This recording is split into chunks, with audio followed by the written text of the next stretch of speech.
Hi friends, welcome to VVM channel. இன்னைக்கு நம்ம சேனல்ல பருப்பு போலி சுவையா எப்படி பண்ணலாம்னு பார்க்கலாம். நல்லா நெய் ஊத்தி நல்லா மணக்க பண்ணியிருக்கோம். வாங்க இப்போ நம்ம வீடியோக்குள்ள போகலாம். இப்போ பருப்பு போலி செய்கிறது எப்படின்னு பார்க்கறதுக்கு முன்னாடி இந்த வீடியோவை பாருங்க. This video sponsored by Buy Mode e-shopping.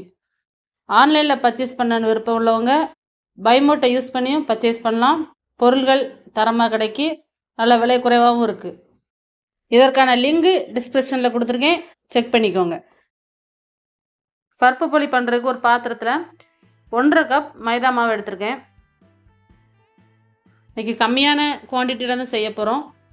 அதனால் உங்களுக்கு அதிகமாக வேணும்னா அதுக்கு தக்கன சேர்த்துக்கோங்க. 1/2 ஸ்பூன் நெய்,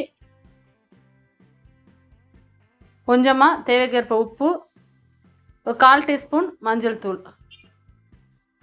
முதல்ல இதை அவ்வளோத்தையும் நல்லா சேர்த்து பிசைஞ்சு எடுத்துக்கலாம்.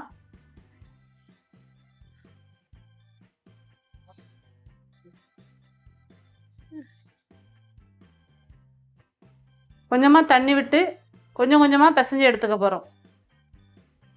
இந்த மாவோட கன்சிஸ்டன்சி பரோட்டா மாவு பதத்தில் இருக்கணும். சப்பாத்தி மாவுக்கு பிணையிற மாதிரி கொஞ்சம் கிளுகிளுன்னு இருக்க மாதிரி, ரொம்ப கட்டி ஆயிடக்கூடாது, ரொம்ப கிளுகிளுன்னு ஆயிடக்கூடாது. நல்லா சாஃப்டாக இருக்கணும். நல்லா பிசைஞ்சு எடுத்தாச்சு. இப்போ மாவு கொஞ்சம் நேரம் ஊறட்டும். அதுக்கு லைட்டாக நெய்யை தடவி அதை அப்படியே ஊற வச்சுக்கிடுவோம். ஒரு 1/2 மணி நேரமாவது ஊறணும் குறைஞ்சது. நல்லா ஊறினா தான் மாவு நல்லா சாஃப்டாக இருக்கும். பாருங்கள், நல்லா கையில் ஒட்டலை, நல்லா நெய் தடவி நம்ம அதுக்கு தக்கன ஊற வச்சுக்கலாம். இப்போ இது ஒரு ஓரமாக இருக்கட்டும். அடுத்தால் நம்ம பூரணம் செய்ய ஆரம்பிச்சிடலாம். அதுக்கு 1 கப் கடலைப்பருப்பை நான் வேக வச்சு எடுத்து வச்சுருக்கேன். இப்போ வாங்க நம்ம பூரணம் செய்வோம். 1 கப் கடலைப்பருப்புக்கு 1 கப் வெல்லம் கரெக்டாக இருக்கும். 1.5 கப் தண்ணி சேர்த்துக்கலாம். 1 கப் வெல்லத்துக்கு 1.5 கப் தண்ணி கரெக்டாக இருக்கும். 1.5 கப் தண்ணி சேர்த்து இப்போ நம்ம இதை நல்லா கரைச்சி எடுத்துக்கணும். வெல்லத்துக்கு பாகுபதம் தேவையில்லை, கரைச்சி மட்டும் எடுத்துக்கிட்டா போதும். நல்லா கரைஞ்சிருச்சு. இப்போ நம்ம வேக வச்ச பருப்பை இதோட ஆட் பண்ணிக்கலாம்.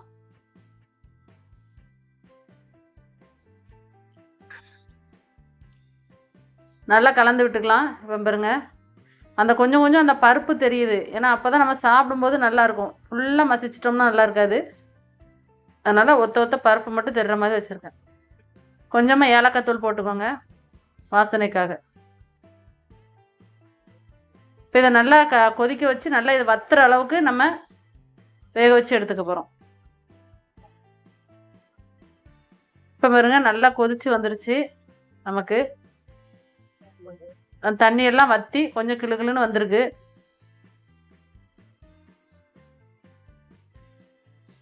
அடியில் பிடிக்காத அளவு பார்த்துக்கோங்க.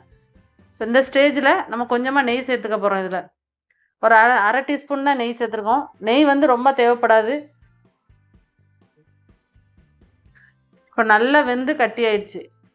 இது கரெக்டான பதம் தான். இந்த ஸ்டேஜ் இருந்தால் போதும். ஏன்னா சூடு ஆறுனதுக்கப்புறம் அப்போ தான் நம்ம கையில் பிடிக்க வரும். இந்த அளவு போதும். இதோட நம்ம அடுப்பு ஆஃப் பண்ணிக்கலாம். இப்போ பாருங்க, நல்லா ஆறிடுச்சு.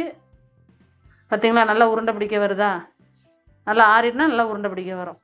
இப்போ நம்ம போலி செய்ய ஆரம்பிச்சுக்கலாம். நம்ம ஏற்கனவே ஊற வச்ச மாவை எடுத்துப்போம். பாருங்கள், நல்லா சாஃப்டாக இருக்குது, நல்லா அமுங்குது. கையில் கொஞ்சமாக நெய் தடவிக்கலாம். நான் இன்றைக்கி அதுக்கு வாழை இலை எடுத்திருக்கேன். வாழை இலையில் தான் தடவி போட போகிறேன். உங்கள்கிட்ட பட்டர் ஷீட் இருந்தால் பட்டர் ஷீட் யூஸ் பண்ணிக்கோங்க. வாழையில் லைட்டாக நெய்யை தடவிட்டு கையிலையும் லைட்டாக நெய்யை அப்ளை பண்ணிக்கோங்க.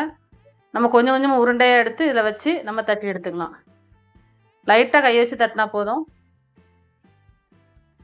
இப்போது அதில் உருண்டை பிடிச்சி வச்சுருக்க பூரணத்தில் கொஞ்சமாக எடுத்து நம்ம அந்த போலி உள்ளே வச்சு அதை மூடிப்போம். மெதுவாக க்ளோஸ் பண்ணுங்கள். ரொம்ப இழுத்து க்ளோஸ் பண்ணிட்டோன்னா அந்த பூரணம் வெளியே வந்துடும்.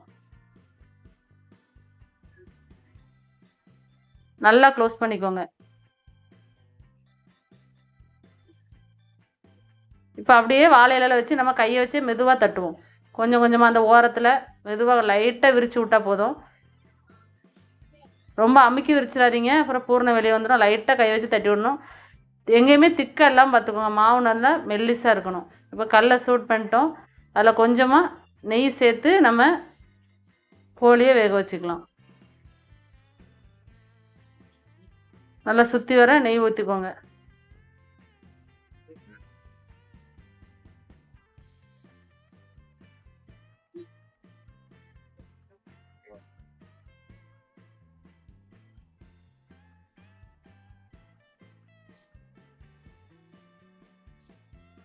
பாருங்க, இப்போ ஒரு சைடு வந்துருச்சு. நம்ம பிரட்டி போட்டுக்கலாம்.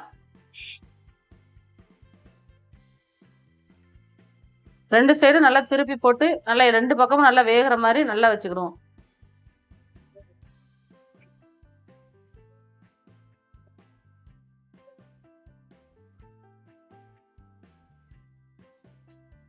இப்போ நம்மளுக்கு போலி ரெடி ஆயிடுச்சு.